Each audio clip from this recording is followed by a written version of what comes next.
Hello all. I said I would do a update on the Drew's Lager boots. These are the Roughout and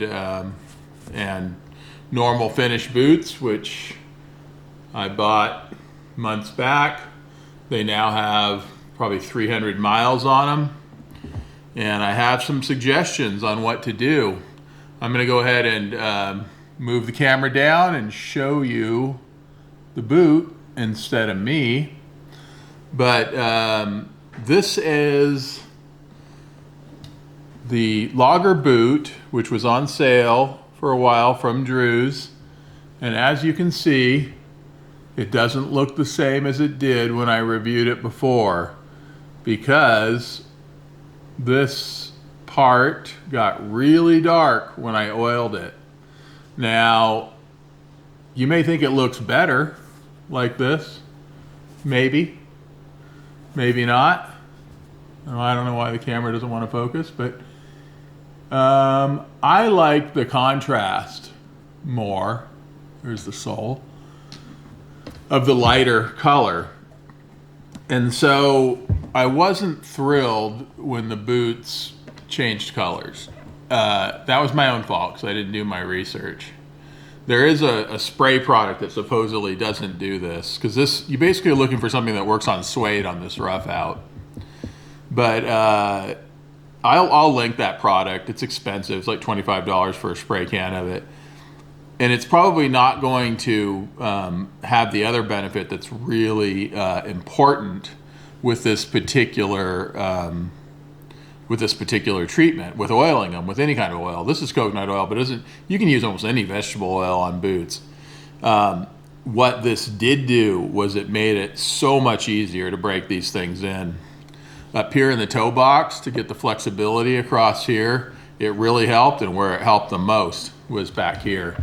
I didn't just oil the outside over and over again through this region, but I oiled the inside, which you can't really see, but it is oiled on the inside, and that helped this part, which is really hard on the back of your leg, get broken in much faster. Like, it really made a difference. And I do recommend, like, if you don't want to ruin this color, I get it, and this part's going to take longer to break in. But realize if you're planning on keeping these boots forever, you're going to want this to break in properly, this part. So you may kind of want to use some kind of an oil on them. I might try to wash some of this off, but that's not good for the leather either. But this is where they crack. This is where leather will go bad after years of use, or especially if like you're working cement or something and you're spilling that stuff on it, that dries out leather and ruins it. But that's true for any boot, though. These will last longer because it's better leather and it's thicker. But the Drew's, they probably recommend some. I don't think they recommend an actual treatment for the boots, but you can let me know if you think you have a better idea. Snow Seal makes leather darker as well, and so the only thing that's going to keep them from getting too dark, probably, I don't know what's up with the focus there, is getting a spray on them. Maybe a silicone spray or one of these other sprays. Silicone spray you can get pretty cheap. But anyways, that's what the bottoms look like after about 300 miles. Let me look at this boot. I mean, they're not even broken in. They're gonna last for me. They're gonna last for decades. People that wear these every day on a work site or actually logging will do a lot of damage in a shorter amount of time. But for me, that is a boot that's in really good shape, and it's got a lot of life left in it. Let me know what you think. Can't really think of anything else. I don't love the leather laces, but they're workable. The kilties I just pushed up in these because I don't really like them that much, but they do they do actually, I said earlier in the video that they didn't really know what these were for. And what they really, if they're sized right, are great for is protecting the top of your foot. And there's the kiltie.